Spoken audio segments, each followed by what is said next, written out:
सांगलीप्रमाणे पश्चिम महाराष्ट्रातला आणखी एक महत्त्वाचा मतदारसंघ सातारा लोकसभा मतदारसंघ हा मतदारसंघ महायुतीसाठी सध्या डोकेदुखी ठरलाय। कारण साताऱ्यामध्ये भाजपने उदयनराजे भोसले यांना उमेदवारी घोषित केली आणि शिवेंद्रसिंहराजे मात्र नाराज झालेत।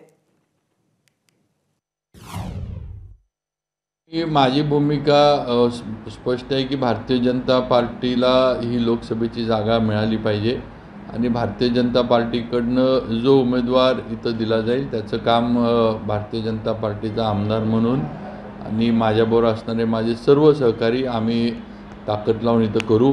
उमेदवारी देणं ही काय माझ्या अधिकारातलं हे नाही, हे सगळं जे आहे ते आमचे सगळ्यांचे नेते देवेंद्रजी फडणवीस आणि मग दिल्लीत अमित शाह साहेब असतील, नड्डा साहेब असतील यांच्या माध्यमातून हे निर्णय घेतले जाणार आहेत।